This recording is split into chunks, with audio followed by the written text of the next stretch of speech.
அதிமுக சவுத்தில், தமிழ்நாட்டோட சவுத்தில் வந்து பெரிய லெவலுக்கு அடி வாங்கிடுச்சே அப்படின்னு ஒரு கேள்வி கேட்குறாங்க அதிமுகவை சேர்ந்த ஒரு மூத்த தலைவர்கிட்ட.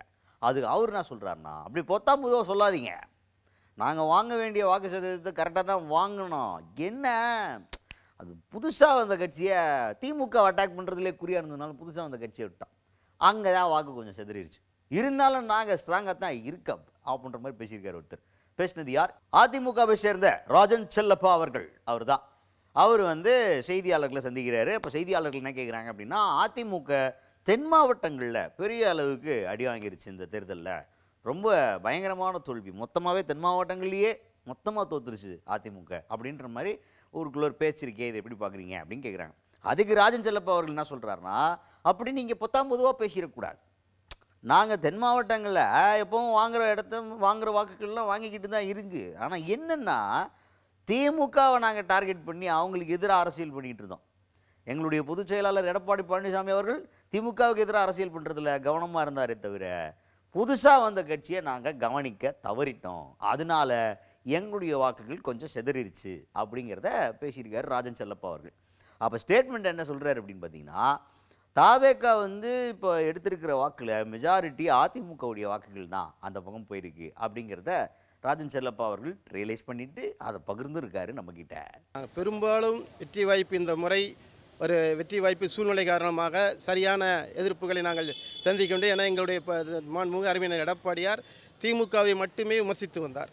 அந்த விமர்சனத்தின் காரணமாக எங்கள் ஓட்டு பிரிந்து போயிருக்கிறது, எங்களுடைய மக்கள் ஓட்டு பிரிந்து இருக்கிறது. ஆனால் அனைத்திந்திய அண்ணா திமுக எங்களுடைய வாக்குகளை போதுமான அளவுக்கு வாங்கியிருக்கிறோம். இந்த புதிய ஒரு இயக்கம் வந்த காரணத்தால் அந்த வாக்குகள் மக்களுடையது சிதறி போயிருக்கிறதே தவிர தென் மாவட்டங்கள் என்று குறிப்பிட வேண்டிய அவசியம் இல்லை. எங்களுடைய மாவட்டம் எப்போதுமே அதிமுகவின் அடித்தளமாக இருக்கிறது, கோட்டையாக இருக்கிறது. எதிர்காலத்தில் நீங்கள் பார்த்து கொண்டிருப்பீங்க, எப்போயுமே அருமையண்ணன் எடப்பாடியார் எல்லா தொகுதிகளிலும் சுற்றுப்பயணத்தை மேற்கொண்டு மிகச்சிறப்பான வரவேற்பை பெற்றார்கள். மீண்டும் எங்களுக்கு அந்த நல்ல சூழ்நிலை உருவாகக்கூடிய வாய்ப்பு இருக்கிறது. இன்றைக்கு இருக்கிற சூழ்நிலையில் அதிமுக அருமையண்ணன் எடப்பாடியார் வெற்றியோடு நடைபெறுவார் என்பதுதான் எங்களுடைய கண்களுக்கு தெரிகிறது. அதுக்கடுத்தது ரெண்டாவது என்ன அப்படின்னு பார்த்தீங்கன்னா, தாவேக்காவில் போயிட்டு அதிமுகலேருந்து நிறைய பேர் போயிட்டு அங்கே சேர்ந்துட்டு இருக்கிறதா செய்திகள் வந்துட்டு இருக்குது. அப்பப்போ இணைப்பு கூட்டம் அப்படின்ற மாதிரிலாம் நடத்திக்கிட்டு இருக்கிறாங்க அவங்களும். இதை எப்படி பார்க்குறீங்க அப்படின்னு கேட்டால், அதுக்கு ராஜன் செல்லப்பா அவர்கள் என்ன சொல்கிறாருன்னா, அப்படிலாம் பெருசாக போன மாதிரிலாம் எதுவும் கிடையாது, ஒரு மேலே இருக்கிற நிர்வாகிகள் ரேஞ்சில் இருக்கிறவங்க சில பேர் போகிறாங்களே தவிர தொண்டர்கள் முழுக்க அதிமுகவில் தான் இருக்கிறாங்க. எங்களுடைய அதிமுகவிற்கான கட்சி கட்டமைப்பு அப்படியே ஸ்ட்ராங்காக இருக்குது, அதனால் எங்களை யாராலும் அசைக்க முடியாது அப்படின்னு இன்னும் அந்த கான்ஃபிடென்ஸ் மாறாமல் பேசியிருக்காரு ராஜன் செல்லப்பா அவர்கள். இல்லை, அப்படி யாரும் பெரிய லெவலில் தொண்டர்கள் யாரும் போனதாக தெரியல. எங்கள் கிளைக்கழக செயலாளர்களோ பொறுப்பாளர்களோ நிர்வாகிகளோ இதுவரை இங்கே யாரும் போனதாக தெரியல, பெருசாக ஒன்றும் தெரியல. பேப்பர் செய்திகள் அவங்க அது பற்றி இல்லை, சில பேர் போவாங்க, அதை விமர்சனம் செய்ய விரும்பலை, மற்றவங்களும் விமர்சனம் செய்ய விரும்பலை.